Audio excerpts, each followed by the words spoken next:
Provérbios capítulo 5, nós vamos ler a partir do versículo 1. Filho meu, atende a minha sabedoria, a minha inteligência inclina o teu ouvido, para que guardes os meus conselhos e os teus lábios observem o conhecimento. Porque os lábios da mulher estranha destilam favos de mel, e o seu paladar é mais suave do que o azeite. Mas o seu fim é amargoso como absinto, agudo como a espada de 2 gumes. Os seus pés descem para a morte, os seus passos estão impregnados do inferno. Para que não ponderes os caminhos da vida, as suas andanças são errantes, jamais os conhecerás. Agora, pois, filhos, dá-me ouvidos e não vos desvieis das palavras da minha boca. Longe delas seja o teu caminho e não te chegues à porta da sua casa, para que não des a outros a tua honra e não entregues a cruéis os teus anos de vida, para que não farte a estranhos o teu esforço e todo o fruto do teu trabalho vá parar em casa alheia. E no fim, venhas a gemer no consumir-se da tua carne e do teu corpo. E então digas: como odiei a correção, e o meu coração desprezou a repreensão. E não escutei a voz dos que me ensinavam, nem aos meus mestres inclinei meu ouvido. No meio da congregação e da assembleia foi que eu me achei em quase todo o mal. Bebe a água da tua fonte e das correntes do teu poço. Derramar-se-iam as tuas fontes por fora e pelas suas os ribeiros de águas? Sejam para ti só e não para os estranhos contigo. Seja bendito o teu manancial e alegra-te com a mulher da tua mocidade. Como serva amorosa e gazela graciosa, os seus seios te saciem todo o tempo e pelo seu amor seja atraído perpetuamente. E por que, filho meu, te deixarias atrair por outra mulher e te abraçarias ao peito de uma estranha? Eis que os caminhos do homem estão perante os olhos do Senhor, e ele pesa todas as suas veredas. Quanto ao ímpio, as suas iniquidades o prenderão, e com as cordas o seu pecado será detido. Ele morrerá porque desavisadamente andou, e pelo excesso da sua loucura se perderá. Amém. Até aqui. Todos nós conhecemos aquele ditado que diz: aqui se faz, aqui se paga. Esse ditado, ele significa que aquelas coisas que nós fazemos de mal, elas não ficam impunes. Elas não ficam sem o devido e merecido castigo. E mesmo que nós não conheçamos a origem desse ditado, esse ditado resume uma verdade bíblica. E essa verdade é que Deus é um juiz justo sobre este mundo. E Ele julga a cada um segundo as suas obras. Sejam essas obras boas, sejam essas obras más. Ocorre que para nós, muitas vezes, a ideia do juízo de Deus nos parece muito distante. A gente pensa no juízo de Deus como apenas alguma coisa final e escatológica. A gente pensa no juízo de Deus apenas nos termos do juízo final. Quando Deus julgará, ou Jesus, julgará todas as pessoas e destinará aqueles que fizeram bem para a vida eterna e aqueles que fizeram mal para a perdição eterna. Mas a verdade é que todos os dias e a todo momento Deus está julgando entre os bons e os maus. Todo dia. Todos os dias, o dia inteiro.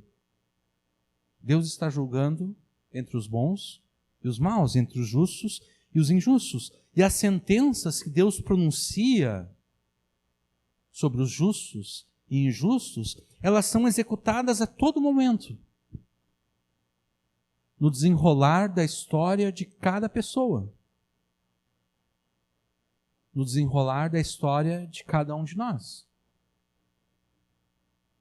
E o que você deve aprender a partir desse texto que nós lemos, a partir do capítulo 5 de Provérbios? Você deve aprender que muitas vezes Deus usa o pecado dos injustos contra eles mesmos.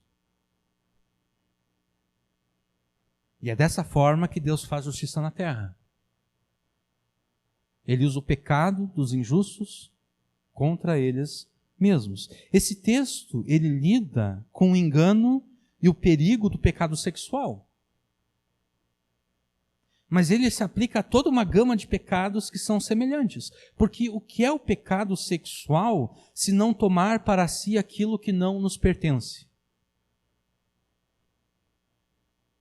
O que é o adultério se não tomar para si uma pessoa que não nos pertence? Por isso mesmo esse texto nos mostra que uma das sentenças de Deus contra aqueles que cometem pecados sexuais é tomar aquilo que pertence a essas pessoas e entregar a outras. Deus diz: bom, já que tu não te importa em pegar aquilo que não te pertence, eu vou pegar aquilo que te pertence e vou entregar a outros.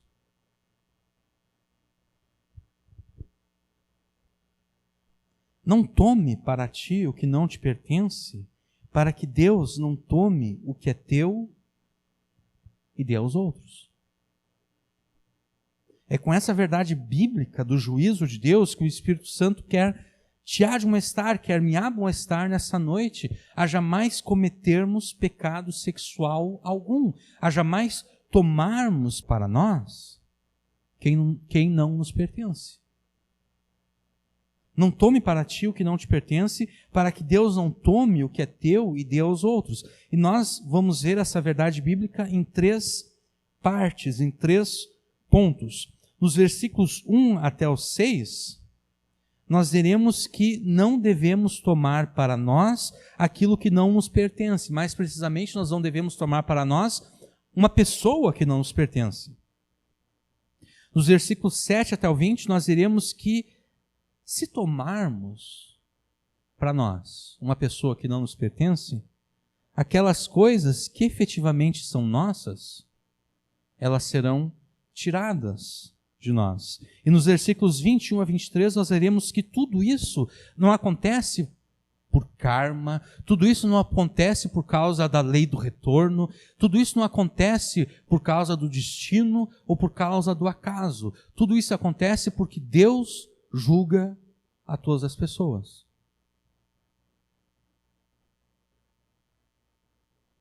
E Ele faz justiça na terra.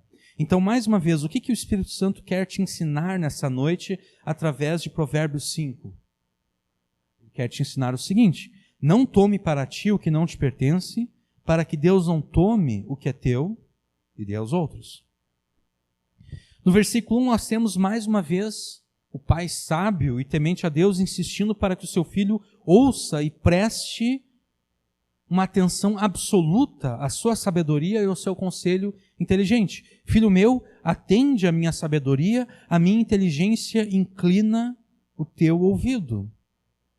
E você sabe qual é o objetivo da insistência desse pai sábio e temente a Deus? Na semana passada nós vimos acerca da insistência, porque a todo momento ele está repetindo ao seu filho: meu filho, ouça aquilo que eu estou dizendo. Não te esqueça dos meus mandamentos. Não te esqueça daquilo que eu te ensinei. Presta atenção. Coloca todas essas coisas no teu coração. A todo momento ele está afirmando isso. E na semana passada nós vimos que uma das razões pelas quais este pai sábio e temente a Deus não se importa em repetir as mesmas coisas com palavras ligeiramente diferentes é porque ele sabe que se o seu filho não obedecer às suas palavras, o seu filho vai se dar mal neste mundo e no mundo por vir. O seu filho vai experimentar a maldição de Deus agora já e vai experimentar a maldição de Deus no mundo por vir. Ele sabe que o seu filho, se ele não ouvir a sua sabedoria dele, a sabedoria dele, pai, que aprendeu essa sabedoria pelo temor que ele tem a Deus, ele sabe que o seu filho vai se dar mal na vida. Então ele não se importa em repetir, ainda que pareça ser maçante, ele fica repetindo sempre as mesmas coisas.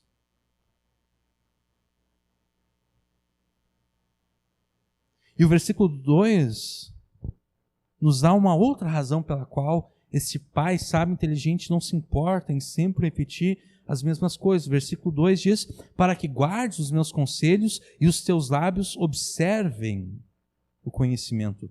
Ele repete as mesmas coisas, ele é insistente para que o seu filho inexperiente obedeça de coração aos conselhos de um homem que teme a Deus e que por este temor foi feito sábio, e para que, tendo obedecido, o seu filho possa anunciar com os seus lábios o conhecimento de Deus àqueles que nada sabem acerca de Deus.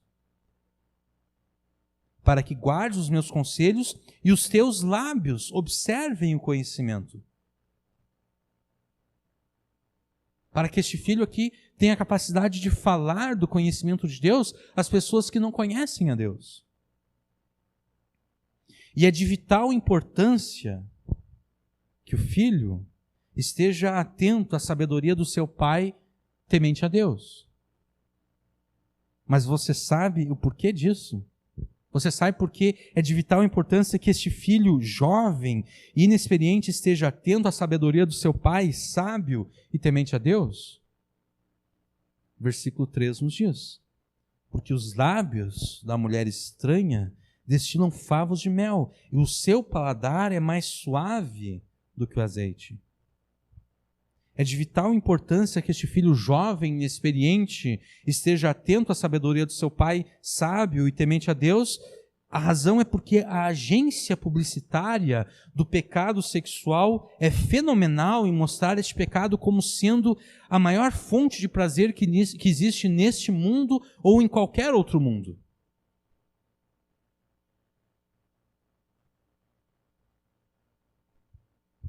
E antes de nós continuarmos, é necessário notar que esse texto aqui, como grande parte dos textos da palavra de Deus, foi escrito do ponto de vista masculino.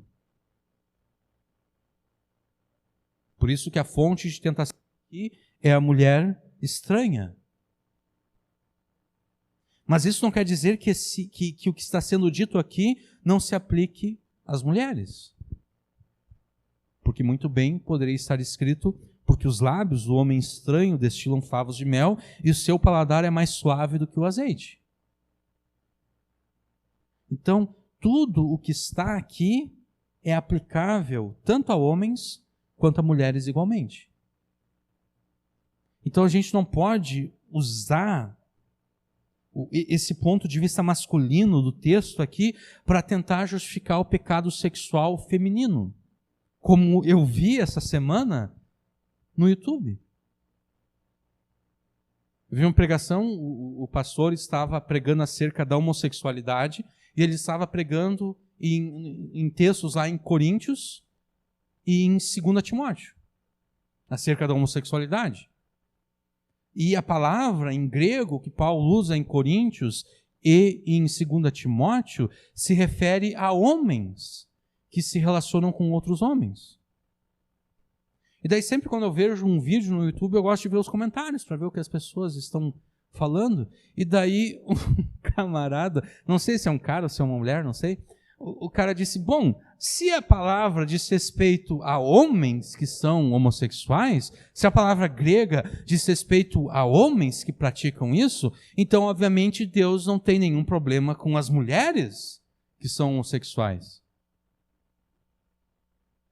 Aí eu pensei, tá, mas tem Romanos lá. Romanos, Paulo fala claramente de mulheres se relacionando com outras mulheres.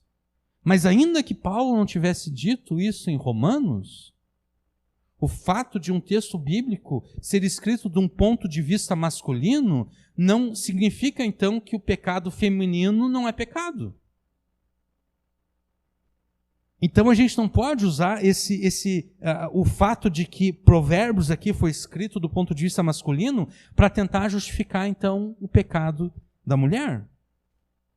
Uma outra coisa que nós devemos notar aqui é que mesmo que esse texto tenha sido escrito do ponto de vista de alguém que é casado, como a gente já viu aqui no decorrer do texto, ele com certeza se aplica àquelas pessoas que são solteiras. Então, voltando ao texto, aqui nós temos uma mulher tentando os filhos de Deus. Mas igualmente nós temos um homem tentando as filhas de Deus. E o verso 3 deixa claro que essa tentação é sem igual. Os lábios da mulher estranha ou os lábios do homem estranho destilam favos de mel. O seu paladar é mais suave do que o azeite. São palavras doces, agradáveis de serem ouvidas. As promessas de prazer, alegria e carinho são incomparáveis a tudo quanto você já ouviu ou até mesmo recebeu do teu cônjuge ou de qualquer outra pessoa.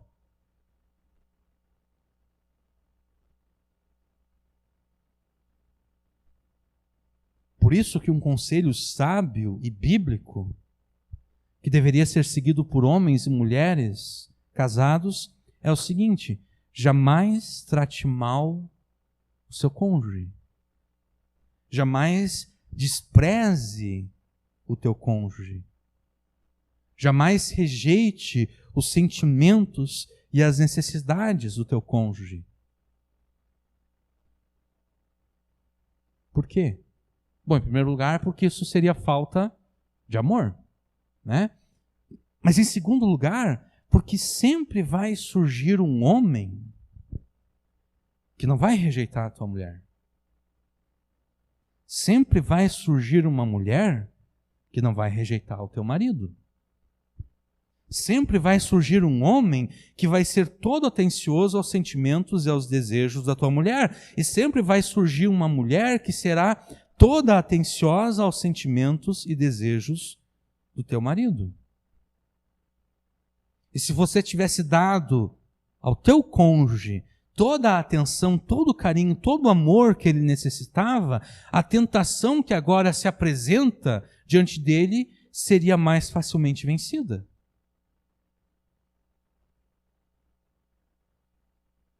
Mas como você negligenciou a tua responsabilidade como marido, a tua responsabilidade como esposa, agora o teu cônjuge está mais fragilizado diante da tentação. Porque imagine se você casado com uma mulher que não te dá atenção alguma. Agora eu estou falando aos homens, né? Imagine se você casado com uma mulher que não te dá atenção alguma, que é fria e que não é nem um pouquinho carinhosa, não é nem um pouquinho amorosa. O que aconteceria com você, com os teus sentimentos, com as tuas emoções e com o teu desejo, se do nada uma mulher começasse a te dar atenção? Você se sentiria tentado. E grandemente tentado. E essa vai ser a mesma tentação que a tua esposa sentirá quando surgir na vida dela um homem que faz tudo o que você, como marido, deveria de fazer, mas não faz. A mesma tentação que o homem sente vai ser a mesma tentação que a mulher sente.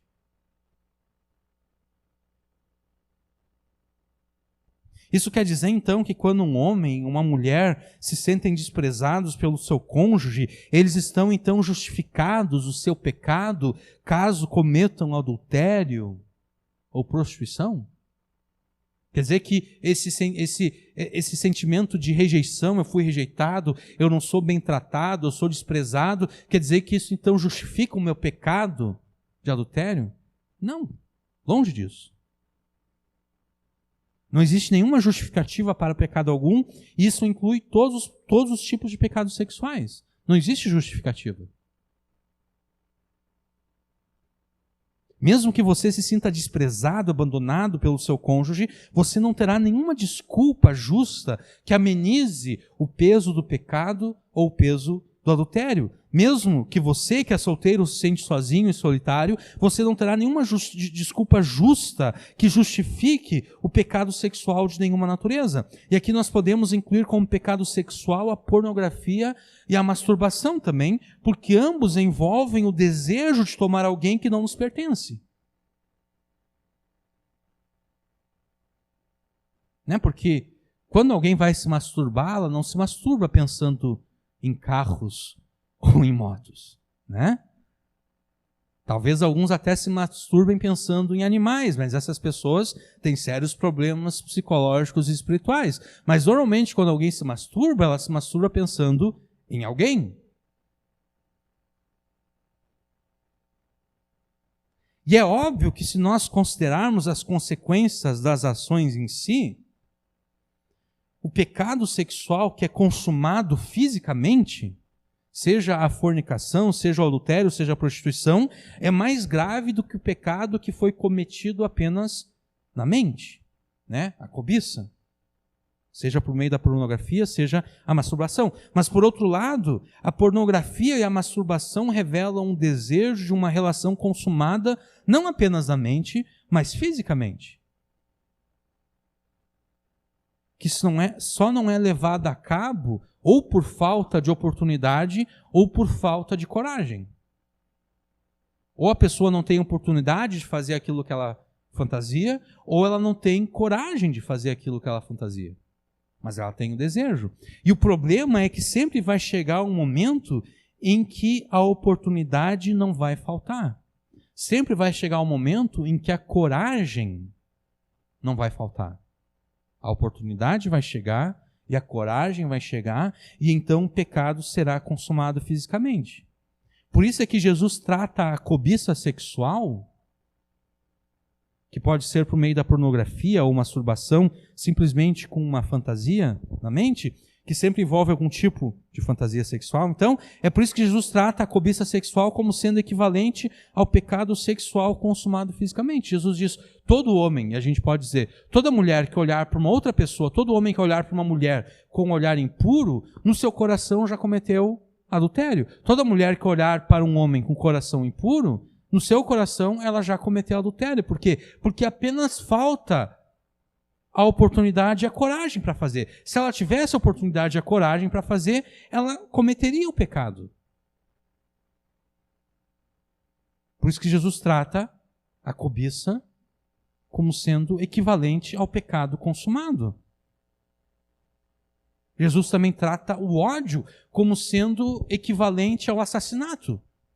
Porque se eu odeio uma pessoa no meu coração, a única coisa que me impede de matar aquela pessoa é a falta de oportunidade ou a falta de coragem.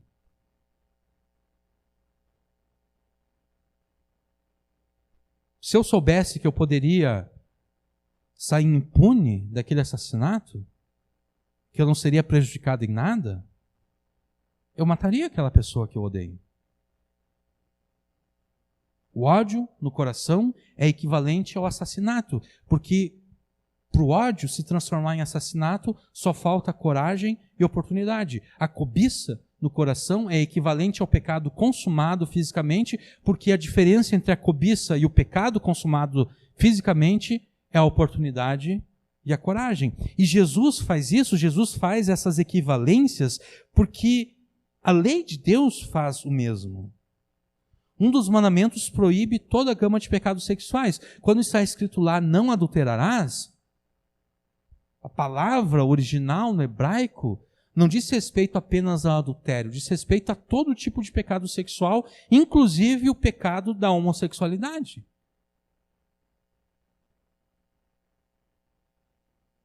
Então nós temos um mandamento que proíbe toda a gama de pecados sexuais consumados fisicamente. Mas o último mandamento proíbe que cobicemos alguém que não nos pertence. Então a lei de Deus já faz essa ligação entre o pecado da mente e o pecado consumado fisicamente.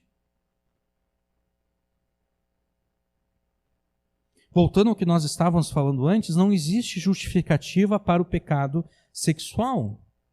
Nem mesmo o desprezo do cônjuge para aqueles que são casados e tampouco a solidão para aqueles que são solteiros. Mas se você é casado, você tem a responsabilidade de proteger o teu cônjuge contra o pecado sexual. É responsabilidade do marido proteger a sua esposa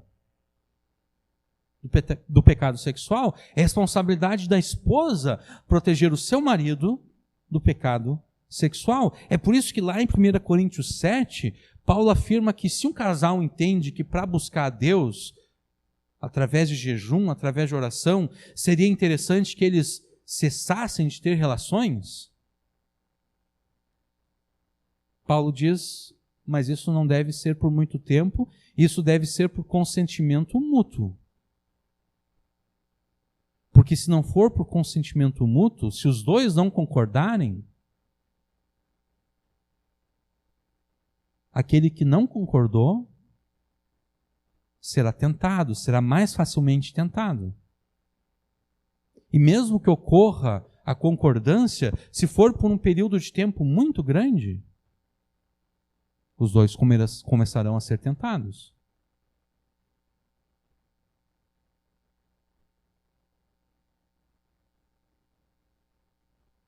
O casamento e tudo aquilo que o casamento inclui como carinho, cuidado, prazer, servem como uma cerca que protege o homem e a mulher da tentação do pecado sexual. O casamento serve como uma cerca que protege a ambos da tentação do pecado sexual. Então, embora o teu cônjuge não esteja desculpado caso ele peque contra você, seja pelo adultério, seja pela prostituição, você também será culpado pelo pecado dele ou dela, caso você tenha falhado na sua responsabilidade como esposo, como esposa, como marido, como mulher.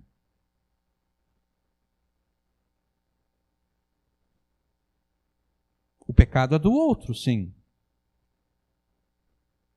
Mas você tem responsabilidade.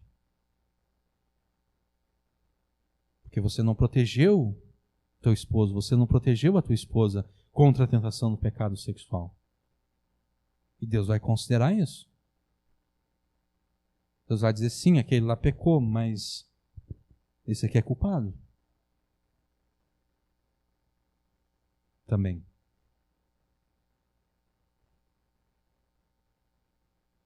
Não dê ouvidos à voz sedutora do pecado sexual e não permita que o teu cônjuge seja seduzido por este pecado também.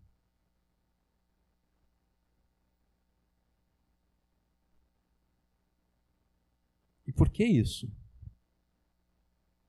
Porque a voz sedutora do pecado sexual é mentirosa e enganosa, versículos 4 e 5. Mas o seu fim é amargoso como absinto, agudo como a espada de dois gumes. Os seus pés descem para a morte, os seus passos estão impregnados do inferno. Aqui está falando acerca da mulher estranha, acerca do homem estranho, acerca daquela pessoa que não nos pertence. A propaganda é muito boa, mas o resultado final é trágico. A promessa é muito boa, mas o resultado é trágico. O seu fim é amargoso como absinto. É algo que não dá para beber. Uma coisa nojenta de se colocar na boca. A gente coloca na boca, já dá aquela ânsia de vômito. Quantos aqui já experimentaram isso? Eu já experimentei isso. De ter que comer alguma coisa, tomar alguma coisa, que só o cheiro já dá uma ânsia de vômito terrível, e tu colocar na boca já dá aquela vontade de vomitar. A gente tem que segurar para não vir para fora aquilo que está dentro do estômago.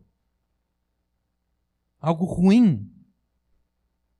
Os seus pés, o amargoso como absinto, agudo como a espada de dois gumes. Uma espada de dois gumes, ela não serve para fazer carinho, né? Uma espada de dois gumes, ela serve para matar. Os seus pés descem para a morte, os seus passos estão impregnados do inferno. Talvez você desfrute os prazeres do pecado, mas esses prazeres, eles serão passageiros e temporários, e eles logo serão esquecidos. E eles serão esquecidos exatamente porque o destino que aguarda a todos os que se entregam ao pecado sexual é a morte, não apenas a morte física, mas igualmente a morte eterna no inferno. E por que isso? Por que a gente poderia pensar?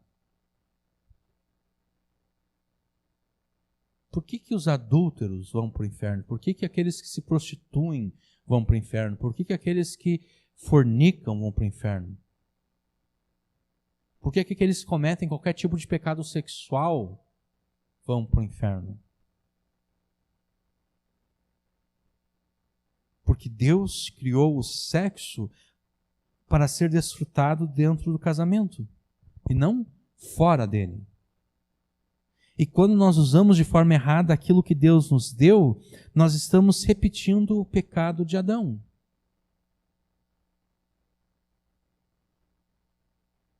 Adão e Eva, eles se recusaram a aceitar a prerrogativa que Deus tem de determinar aquilo que é certo e aquilo que é errado, aquilo que é bom e aquilo que é mal. Eles rejeitaram isso.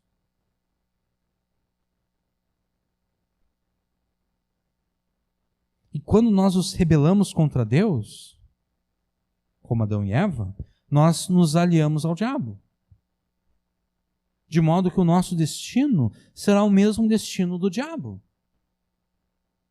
O inferno foi preparado para o diabo e os seus anjos. Mas as pessoas se aliam ao diabo. Então o inferno foi preparado também para o diabo, os seus anjos, todos aqueles que se aliam ao diabo, todos aqueles que se tornam aliados do diabo. E apenas para deixar claro aqui, nós já nascemos neste mundo como aliados do diabo, destinados ao mesmo inferno que o diabo. Mas pela fé em Jesus, que não veio de nós, essa fé que não veio de nós, foi nos dada como um dom de Deus, pela fé em Jesus, o Espírito Santo transformou os nossos corações, Jesus aniquilou a nossa aliança com o diabo e Deus o Pai mudou o nosso destino. Então, quando nós fizemos aqui a equivalência entre o pecado sexual e o pecado de Adão, o objetivo aqui era apenas mostrar que tanto um quanto o outro acabam por rejeitar a prerrogativa que Deus tem de determinar aquilo que é bom e aquilo que é certo, e aquilo que é mal, errado. E essa explicação é que é necessária para deixar claro que nós não estamos ensinando aqui o pelagianismo, que é uma heresia bem antiga. O pelagianismo ensina que nós nascemos no mesmo estado inocente em que Adão foi criado. Todas as pessoas nascem como Adão foi criado, inocentes. E que cada um de nós experimenta uma queda pessoal, não no pecado original de Adão, mas no nosso pecado pessoal. E essa heresia, ela destrói por completo a representatividade federal de Adão sobre a humanidade caída, porque então nós não morremos em Adão. Não foi por meio de Adão que a morte entrou no mundo. A morte entra no mundo por meio de cada pessoa que peca. Mas se a representatividade federal de Adão sobre a humanidade caída é destruída, a representatividade federal de Jesus sobre a humanidade redimida também é destruída. Porque se não é justo atribuir o pecado de Adão a cada um de nós, também não é justo atribuir a justiça de Jesus a cada um de nós. Também não é justo não é justo exigir que o pecado de cada um de nós seja derramado sobre Jesus, porque que culpa Jesus tem de que nós cometemos pecado? É injustiça cobrar de Jesus os nossos pecados.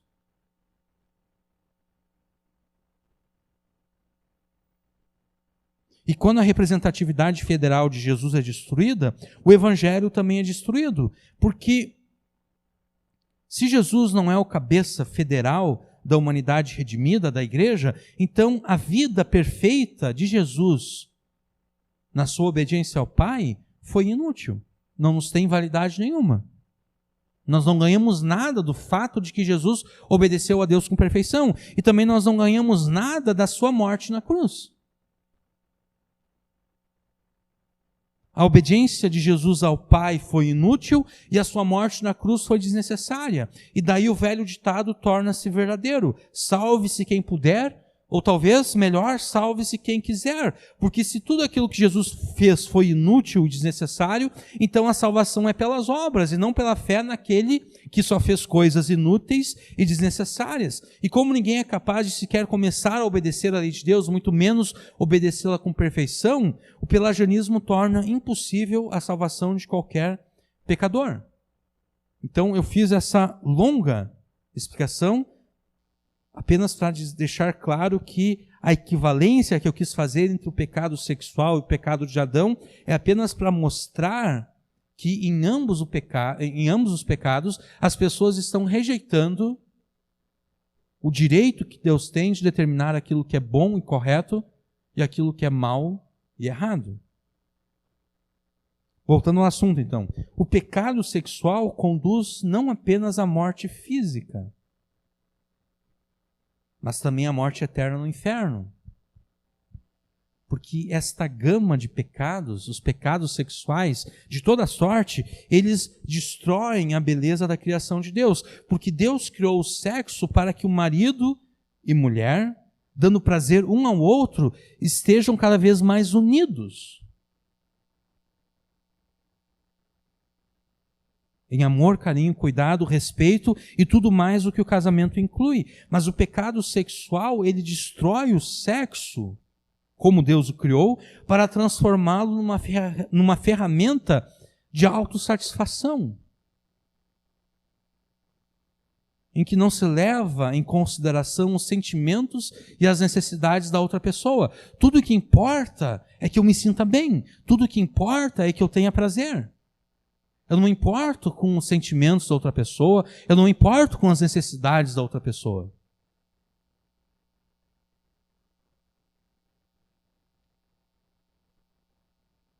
Tudo que é importante é que eu me sinta bem, é que eu tenha prazer. Pense só por um momento. Quando alguém, sabendo que você é casado, que você é um homem casado, que você é uma mulher casada, quando essa pessoa sabe disso e ela se propõe a te seduzir, mesmo sabendo que você é casado, mesmo sabendo que você é casada, essa pessoa demonstra não ter nenhum apreço pelo verdadeiro amor. E pelo compromisso e pela fidelidade que o amor implica. Essa pessoa demonstra que ela não tem nenhum apreço por isso.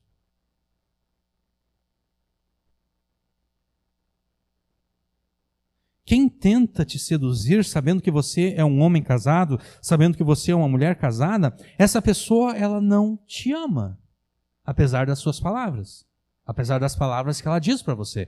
Ela não te ama de fato.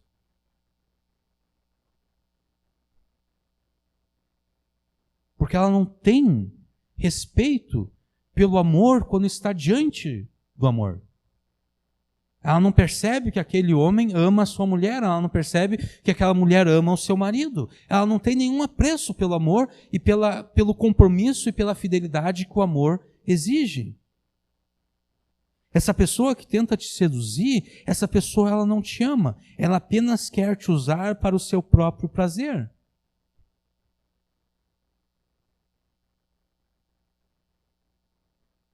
E quando depois essa pessoa que te seduziu, ela encontrar alguém que a possa satisfazer mais, ela vai te largar. Exatamente porque ela não tem apreço pelo amor, ela não está preocupada com aquilo que tu sente, com aquilo que tu precisa. Ela só está preocupada consigo mesma.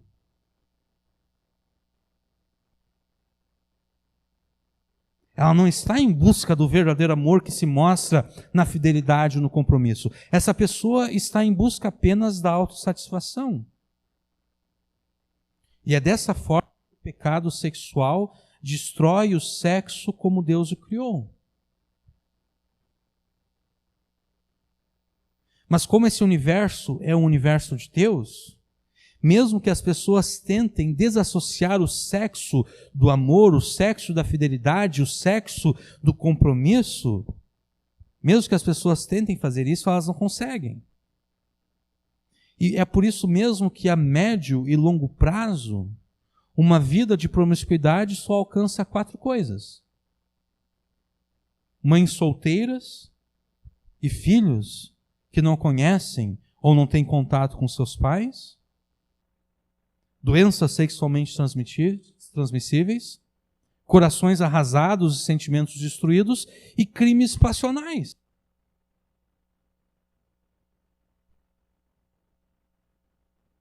E na verdade, se a gente fosse contar mesmo, uma vida de promiscuidade alcança muitos outros desastres e crimes que resultam da deturpação do sexo pelo pecado.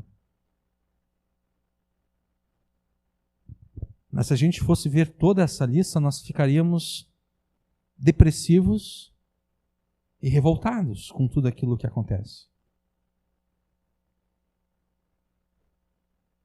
Porque o que é o estupro, por exemplo, se não apenas a preocupação com a autossatisfação? Eu quero me satisfazer. Daí eu pego uma mulher qualquer, eu levo ela para um canto e estupro ela.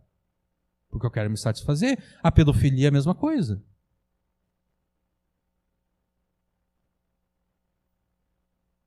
Eu quero me satisfazer e eu vou usar esse bebê de 1 ano para me satisfazer.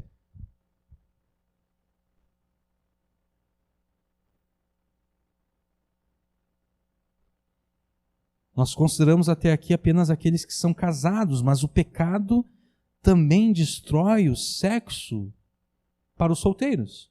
Isso pode ser paradoxal, porque de acordo com a palavra de Deus, os solteiros não poderiam praticar sexo, né? Então, como assim? Como é que o pecado também destrói o sexo para os solteiros? Na primeira pregação que nós fizemos no capítulo 4, que foi do versículo 1 até o versículo 9, nós mostramos como a pornografia e a masturbação levam as pessoas a se contentarem com a posição de espectadores das relações alheias. Porque é isso que a pornografia faz, né? Tu fica ali sentado na frente da TV, na frente do computador, na frente do celular, e tu é treinado a se tornar apenas espectador das relações alheias. E esse condicionamento de ser mero espectador da relação alheia rouba das pessoas o papel que Deus tem para elas. Deus não criou as pessoas para serem meras espectadoras das relações alheias. Deus criou as pessoas para que elas sejam as protagonistas das próprias relações.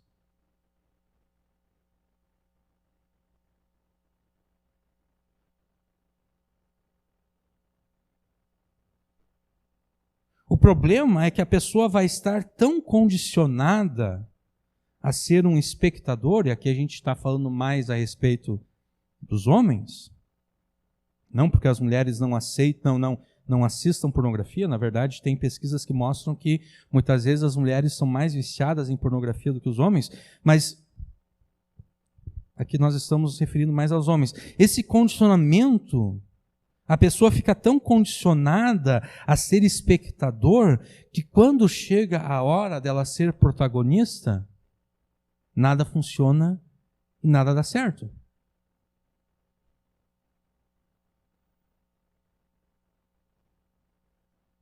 Porque a gente pode pensar, por exemplo, nos homens que gostam de jogar futebol, né, em que todo final de semana estão jogando uma peladinha por aí. Eles jogam futebol, mas eles não jogam futebol profissionalmente. Agora imagina você que joga futebol apenas porque gosta de chutar uma bola, ser convocado para a seleção brasileira numa Copa do Mundo.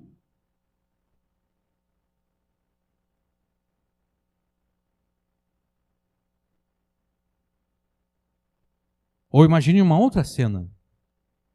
Você sabe tocar um instrumento musical.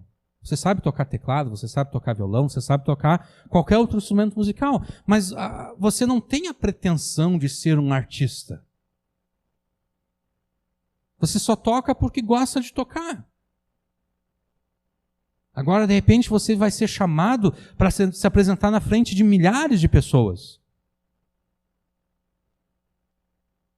Você vai ficar nervoso. Você não vai conseguir fazer um acorde sequer no violão.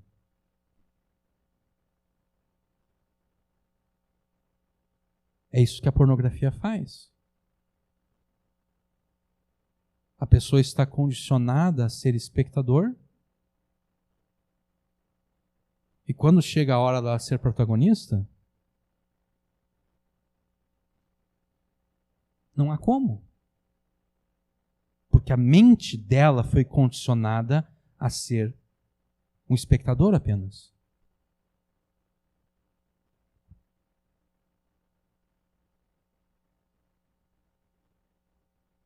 A autossatisfação promovida pela pornografia e pela masturbação condiciona a pessoa, o homem, a atingir o clímax cada vez mais cedo. Que é um dos problemas sexuais que mais causam problemas entre o casal, a ejaculação precoce. E além disso, o nervosismo de ser protagonista, quando a pessoa treinou unicamente para ser um espectador, impede que ela tenha uma performance adequada. Junto com a ejaculação precoce, a disfunção erétil também causa muitos problemas no casamento. E alguém poderia perguntar, por que o João está falando disso? Em primeiro lugar, porque sendo que foi Deus que criou o sexo para ser usufruído dentro do casamento, certamente não é da vontade de Deus que o sexo seja usufruído pela metade ou nem isso. Né?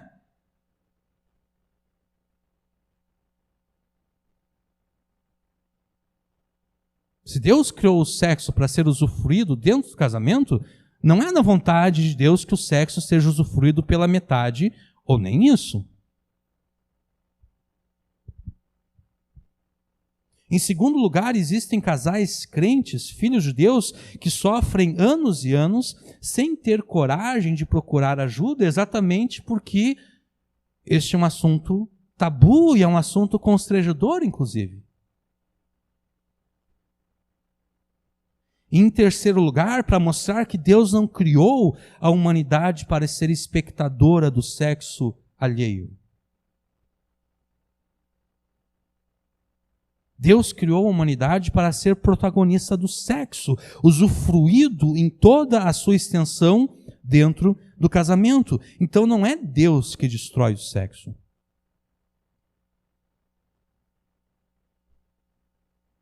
É o pecado que destrói o sexo. É o diabo com a sua voz sedutora que destrói o sexo. Porque o diabo, ele te apresenta a pornografia como uma forma superior de satisfação sexual.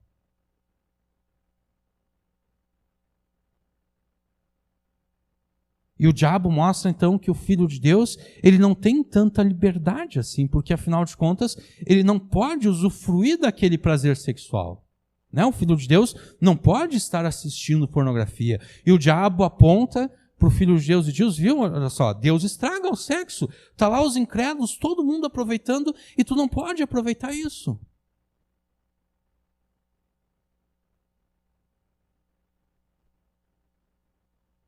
Mas a verdade, ele está te enganando ou tentando te enganar. Porque o que o diabo está fazendo é te condicionando, como nós vimos antes, a ser mero espectador. Deus quer que você seja o astro e o diabo está querendo que você seja um espectador. Deus quer que você jogue a final da Copa do Mundo e o diabo quer que você esteja em casa assistindo televisão.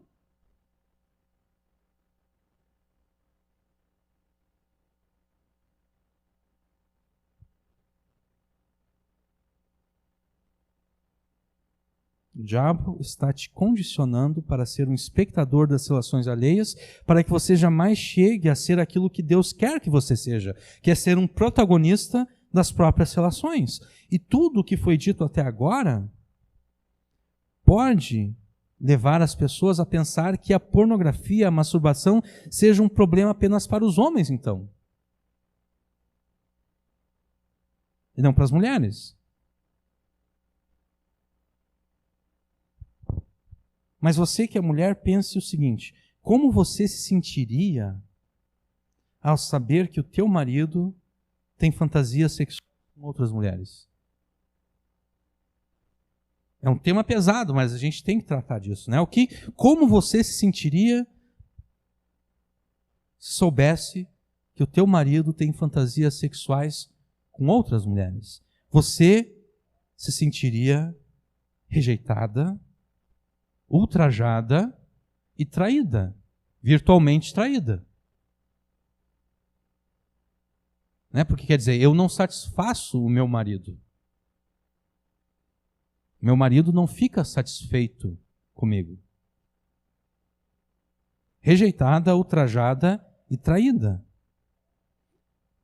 O homem também se sente assim, se você fantasiar com outros homens. Ele também vai se sentir rejeitado, ultrajado e traído. E além disso, como nós vimos antes, a cobiça, ela demonstra o desejo da consumação, que só não ocorre por falta de oportunidade e por falta de coragem. Mas vai ter uma hora que a oportunidade vai surgir e vai ter uma hora que a coragem vai aparecer.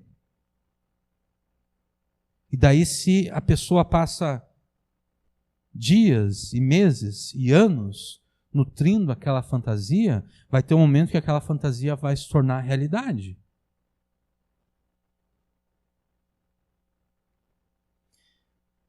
O diabo quer que você use o sexo de forma egoísta e egocêntrica, sem pensar nos sentimentos e desejos do teu cônjuge. Isso vai te destruir também, porque você também possui sentimentos e desejos que não podem ser satisfeitos com a mera conjunção carnal.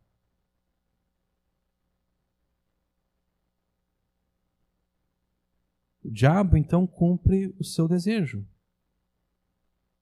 de degradar tanto o teu corpo quanto os teus sentimentos.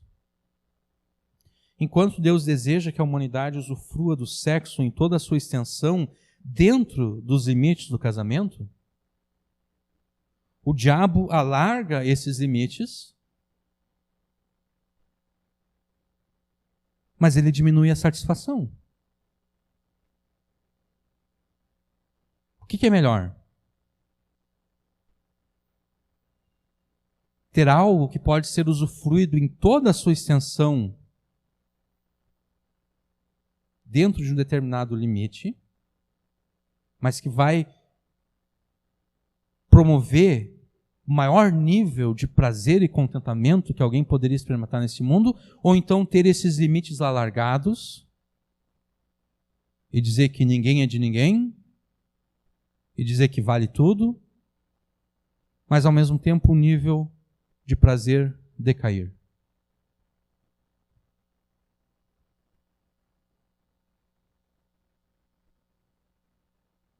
Enquanto Deus deseja que a humanidade usufrua do sexo em toda a sua extensão dentro dos limites do casamento, o diabo alarga esses limites para então diminuir a satisfação que o sexo poderia trazer. E é por isso mesmo que o verso 6 afirma que a mulher adúltera, que o homem adúltero, jamais conseguem pensar e nem raciocinar com clareza e correção acerca da vida como Deus a planejou.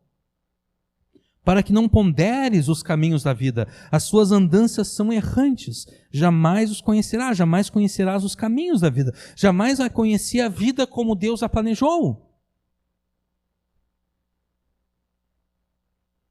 São errantes e são errados, enganando e sendo enganados, usando o pecado para tentar aumentar o seu prazer, quando na verdade estão diminuindo a sua satisfação e destruindo a si mesmos. Se tem uma coisa que esses versos nos ensinam, é que a propaganda do pecado, ela é muito boa. Mas ela é sempre enganosa em todos os sentidos. Os prazeres do pecado são menores, porque está desassociado do amor, está desassociado da fidelidade e do compromisso. E o destino daqueles que pecam é a morte eterna. Por isso mesmo você não deve tomar para si aquilo que não te pertence. Não tome para si a pessoa que não te pertence. Se você é casado, se você é casada, Deus já te deu alguém a quem você deve amar e dar prazer, e de quem você deve ser amado e receber prazer.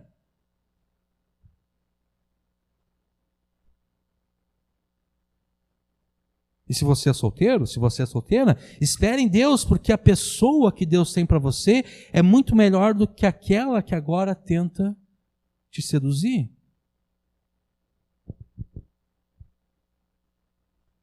Não tome para si aquilo que não te pertence. Não tome para si a pessoa que Deus não deu para você. Não tome para si a pessoa que não pertence a você. Se os primeiros 6 versículos aqui te ensinam que você não deve tomar para si a pessoa que não te pertence, a ênfase dos versículos 7 até o 20 é que você não dê aos outros aquilo que pertence a você. Nos versículos 1 a 6, você não deve tomar para si a pessoa que não te pertence. Nos versículos 7 a 20, você não deve dar aos outros aquilo que te pertence. Mas nós não estamos falando aqui no sentido de não sermos generosos, de não repartirmos aquilo que nós temos com as pessoas que nada têm. Não, o sentido aqui, nós nos referimos aqui à realidade de que ao tomar para si aquilo que não te pertence, ao tomar para si a pessoa que não te pertence, você estará abrindo a possibilidade de que outros tomem de você aquilo que te pertence.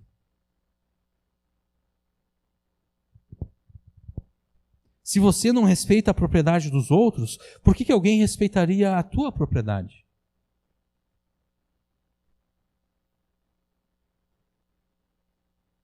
Eu já vi pelo menos 1 ou 2 seriados, estilo assim policial, em que apresentam bandidos que roubam unicamente de outros bandidos.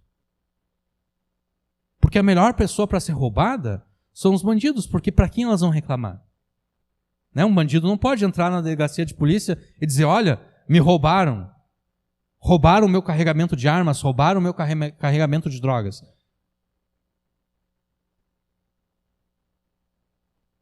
Se você não respeita aquilo que pertence aos outros, por que alguém respeitaria aquilo que pertence a você? Se você não respeita o cônjuge da pessoa que você tenta seduzir, se você não respeita a pessoa que você tenta seduzir, por que alguém mostraria respeito a você e não tentaria seduzir o teu cônjuge? Aqui se faz e aqui se paga, diz o ditado. Por isso mesmo que o pai sábio e temente a Deus ordena que o seu filho se afaste da mulher que o tenta seduzir e jamais a procure. Versículos 7 e 8. Agora, pois, filhos, dai-me ouvidos e não vos desvieis das palavras da minha boca. Longe dela seja o teu caminho e não te chegues à porta da sua casa. É interessante aqui que no versículo 7 ele diz, não vos desvieis das palavras da minha boca, mas no versículo 8 ele está dizendo, você deve se desviar do caminho dessa mulher, ou você deve se desviar do caminho deste homem, você deve se desviar da porta da casa dessa mulher, da porta da casa deste homem.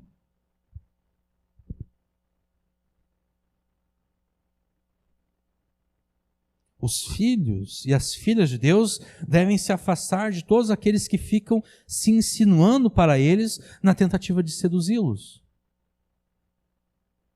Você deve se afastar de qualquer pessoa que tente te seduzir. Você deve se afastar, você deve fugir. Pode parecer covardia fugir. Mas a verdade, a atitude mais sábia é fugir. E na verdade é só uma aparente covardia.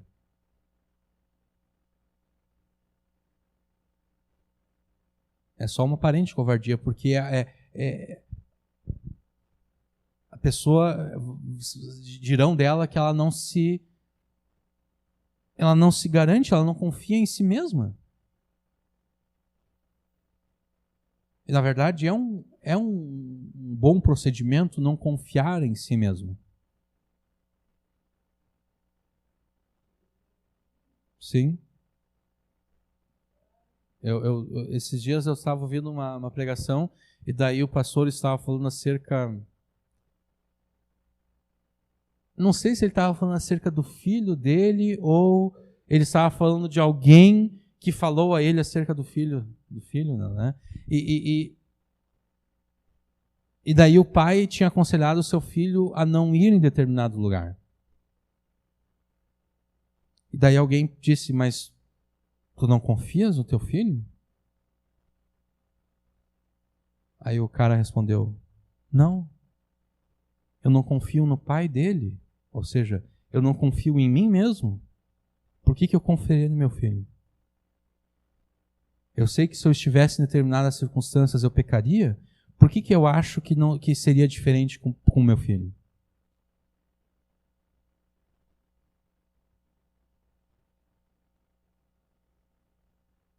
Você deve se afastar de qualquer pessoa que tenta te seduzir.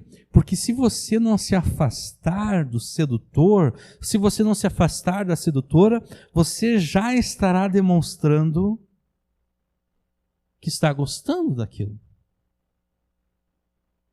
Já estará demonstrando o seu desejo por ele ou por ela. E então será apenas uma questão de criar coragem e de surgir uma oportunidade, e a coragem e a oportunidade jamais vão faltar, jamais vão tardar.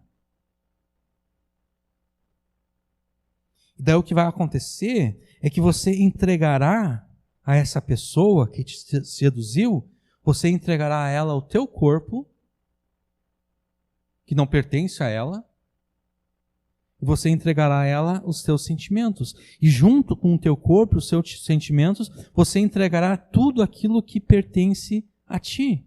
Versículos 9 e 10. Para que não dês a outros a tua honra e não entregues a cruéis os teus anos de vida, para que não farte a estranhos o teu esforço e todo o fruto do teu trabalho vá parar em casa alheia.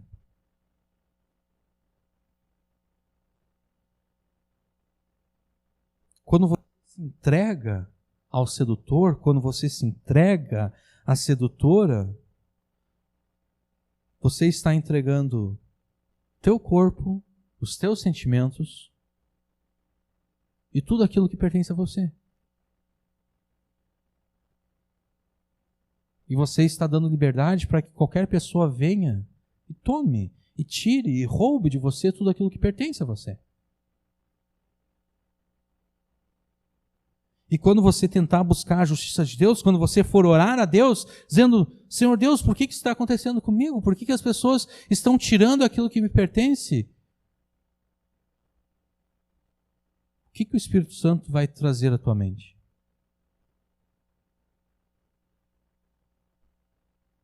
O Espírito Santo vai dizer, mas não foi você que tomou para si aquela pessoa que não te pertencia?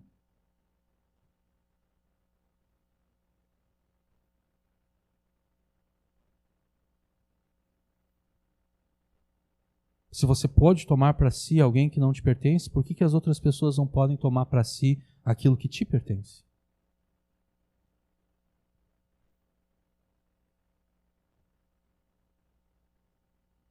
Tudo que você vai poder fazer é gemer de dor, pelo descontentamento e pelo desespero de ver os teus pertences sendo tomados à força, sem que você possa fazer algo a respeito. Versículo 11. E no fim venhas a gemer no consumir-se da tua carne, do teu corpo. E então você vai se lembrar dessa pregação. E então digas, como odiei a correção. E como o meu coração desprezou a repreensão. E não escutei a voz os que me ensinavam, nem aos meus mestres inclinei o meu ouvido. No meio da congregação e da assembleia foi que eu me achei em quase todo o mal. você vai se lembrar dessa pregação, de todo o ensino da palavra de Deus, e você se lamentará por desprezar a correção e a repreensão de Deus.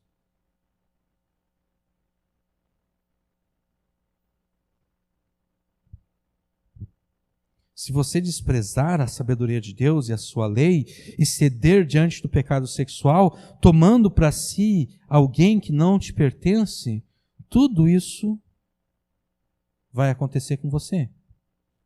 E tomara que ainda resta uma chance para que você se arrependa do pecado e volte atrás.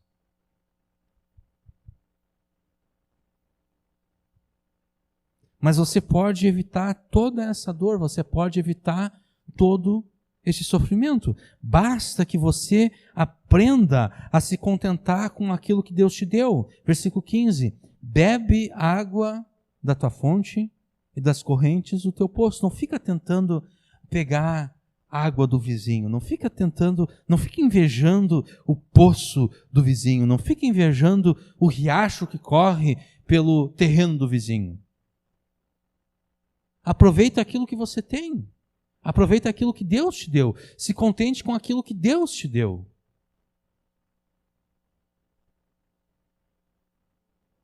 Ah, não!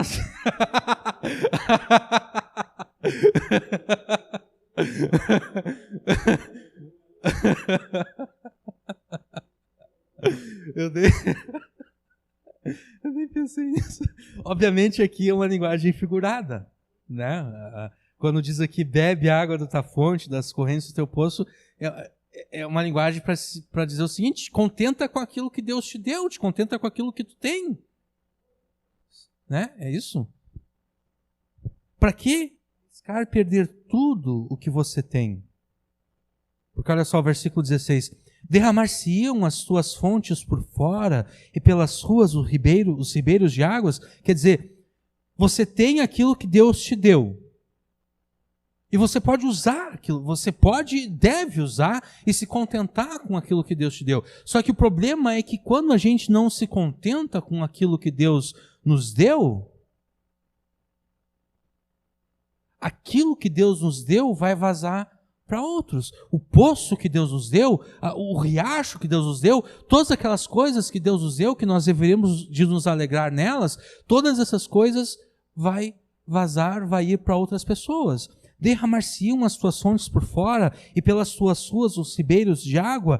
Para que arriscar perder tudo o que você tem, inclusive o teu casamento, e então uma vida eterna de felicidade junto a Deus, por uma aventura sexual? Vale a pena isso?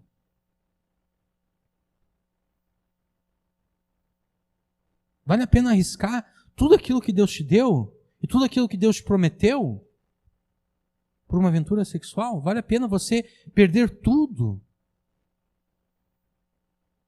Perder o casamento, perder a vida eterna, simplesmente por uma aventura?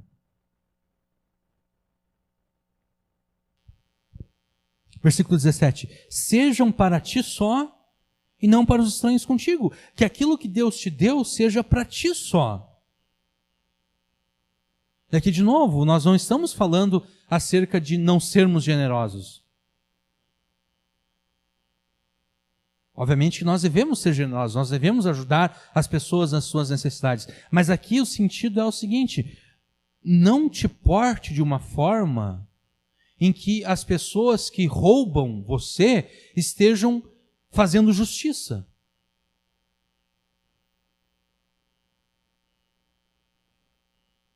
Porque o roubo quase sempre é injustiça.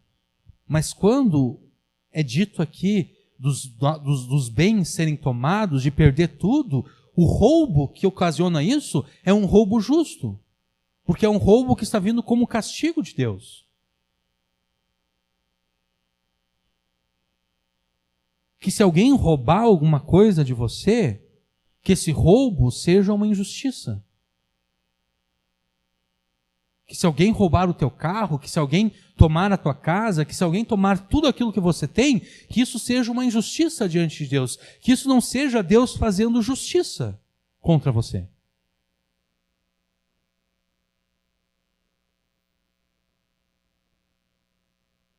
E aqui a gente pode perceber uma coisa um pouquinho mais profunda, se nós continuarmos lendo, versículo 17. Sejam para ti só e não para os estranhos. Seja bendito o teu manancial e alegra-te com a mulher da tua mocidade. Como serva amorosa e gazela graciosa, os seios da mulher da mocidade, os seus seios te saciem todo o tempo e pelo seu amor sejas atraído perpetuamente. E por que, filho meu, te deixarias atrair por outra mulher e te abraçarias ao peito de uma estranha? A imagem aqui, no versículo 17, voltando de novo ao 17, a imagem de uma fonte que é capaz de trazer saciedade é uma figura para o prazer e a satisfação sexual, satisfação emocional, psicológica, que Deus concede por meio do casamento. E nos versículos 19 e 20 nós temos uma linguagem bastante gráfica para se referir tanto à relação conjugal quanto à relação de adultério.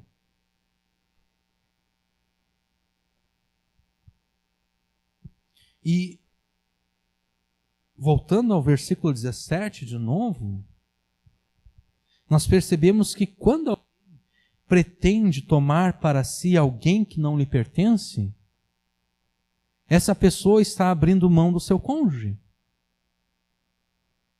Sejam para ti somente e não para os estranhos contigo. Quando você despreza o teu cônjuge para ficar com outra pessoa, ainda que você não queira admitir, você estará dando plena liberdade para que o teu cônjuge faça o mesmo com você. E quando nós falamos dessa forma, nós não estamos de nenhuma forma justificando o pecado. Pelo contrário, nós estamos dizendo que o pecado é algo tão horrível, tão terrível, que ele é capaz de destruir por completo a vida de duas pessoas e de uma família inteira. Se você tomar aquilo que não te pertence, outros tomarão de ti aquilo que te pertence. Se você tomar para si uma pessoa que não te pertence, outras pessoas tomarão de ti a pessoa que te pertence. Outras pessoas tomarão de ti o teu cônjuge. Se você desprezar o teu cônjuge para ficar com outra pessoa, o teu cônjuge também te desprezará para ficar com outro, para ficar com outra. E quem opera tudo isso não é o karma, não é o acaso, não é o destino, mas Deus. Versículo 21. Eis que os caminhos do homem estão perante os olhos do Senhor, e ele pesa todas as suas veredas. Deus é um justo juiz, e diante de Deus estão todas as pessoas e os seus caminhos. Diante de Deus estão todas as pessoas e as suas escolhas. Diante de Deus estão todas as pessoas e os seus pecados. E como justo juiz, Deus pesa e julga todas as pessoas segundo o seu caráter, segundo aquilo que Ele nos revelou acerca de si mesmo na sua palavra. E como um juiz justo, Deus faz cair sobre os pecadores os seus próprios pecados. Versículo 22. Quanto ao ímpio, as suas iniquidades o prenderão, e com as cordas o seu pecado será detido. Esse versículo 22 deve ser lido junto com o versículo 21. Esses os caminhos do homem estão perante os olhos do Senhor, e ele pesa todas as suas veredas. Quanto ao ímpio, as suas iniquidades o prenderão, e com as cordas o seu pecado será detido. 23. Ele morrerá, o ímpio morrerá, porque desavisadamente andou, e pelo excesso da sua loucura se perderá.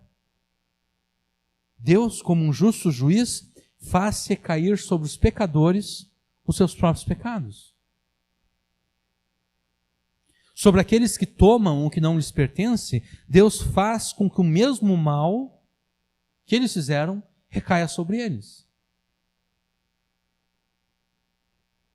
Eu tomei para mim aquilo que não me pertence, Deus vai fazer o meu pecado recair sobre mim mesmo. Deus vai fazer com que outras pessoas tomem de mim aquilo que me pertence e me roubem.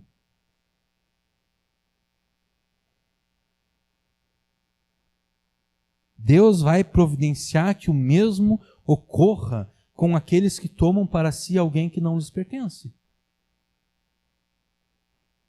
Este é o juízo e a sentença de Deus. E é um juízo verdadeiro, é uma sentença justa. Deus fará com que o próprio pecado detenha e prenda o pecador. E se o pecador não se arrepender dos seus pecados e crer em Jesus para a sua salvação, o fim dele será condizente com a sua loucura espiritual. O fim dele será condizente com a sua insensatez moral. Será a perdição eterna. Ele morrerá porque desavisadamente andou e pelo excesso da sua loucura se perderá. Que não seja este o teu caso. Não tome para si aquilo que não te pertence, porque aqui se faz, aqui se paga e depois se paga eternamente no inferno. Porque se fosse apenas aqui se faz, aqui se paga, seria até tranquilo, né? Depois não vai ter consequência eterna nenhuma, mas não. É aqui se faz, aqui se paga e depois ainda se paga eternamente. Não tome para si alguém que não te pertence, alguém que Deus não deu a você, porque então Deus tomará aquilo que te pertence e entregará a outros. Inclusive, talvez, o teu cônjuge, inclusive, talvez a pessoa que Deus deu a você. E além disso, Deus ainda te julgará como digno da perdição eterna.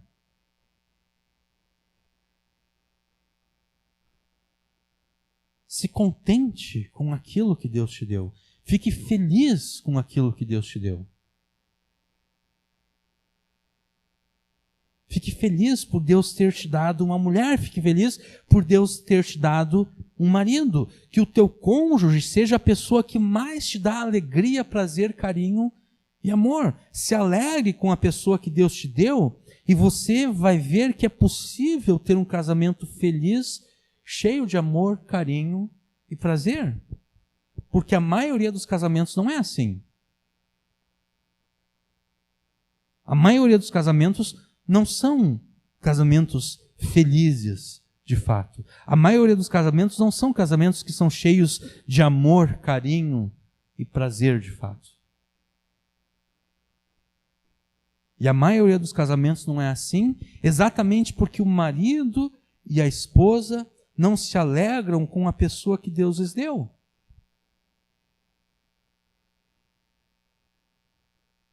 Sempre estão procurando algum defeito, sempre estão procurando alguma coisa da qual reclamar, sempre estão procurando uma desculpa para brigar e discutir.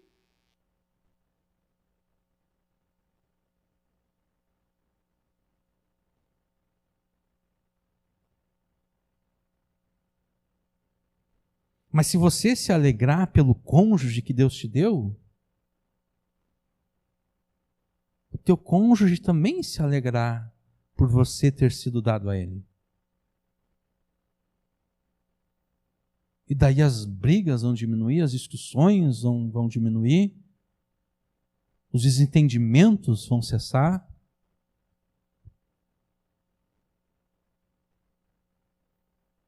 E então, vocês experimentarão um casamento como Deus o planejou. Um casamento feliz, cheio de amor, carinho e prazer.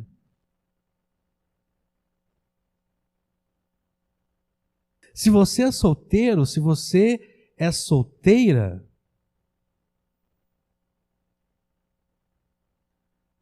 você já deve ter percebido que Deus tinha razão quando Ele disse que não é bom que o homem e nem a mulher estejam sós. Mas você não deveria se preocupar com isso. Porque se você sabe disso, Deus sabe disso muito mais ainda, porque quando Deus disse isso, quando Deus constatou que não é bom que o homem esteja só, isso não surgiu como um imprevisto. Deus não criou o homem e daí, nossa, agora eu estou vendo que ele está tão sozinho.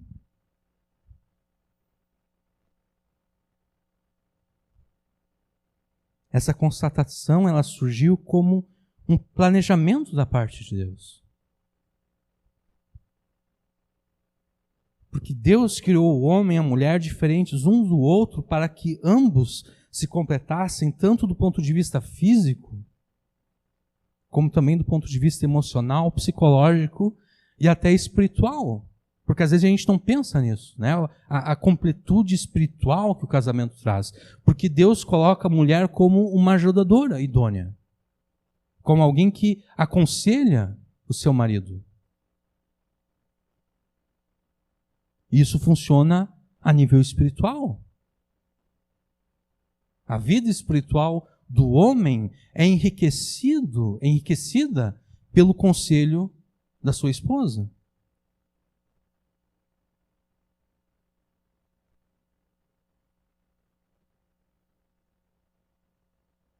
Deus criou o casamento para que nem o homem nem a mulher ficassem sozinhos neste mundo.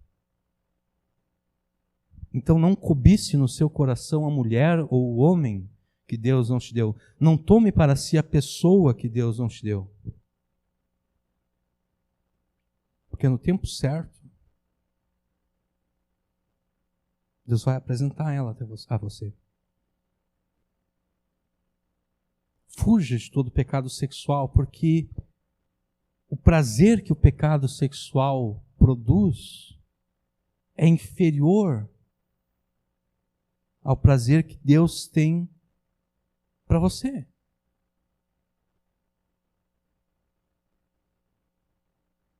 E o teu final será a perdição eterna. Não tome para ti o que não te pertence, para que Deus não tome aquilo que é teu e dê aos outros. Esteja contente, esteja alegre com a pessoa que Deus já te deu ou com a pessoa que Deus ainda te dará, e você terá uma vida com infinitamente mais amor, carinho e prazer que qualquer pecado poderia te oferecer. Não tome para ti o que não te pertence, para que Deus não tome aquilo que é teu e dê aos outros.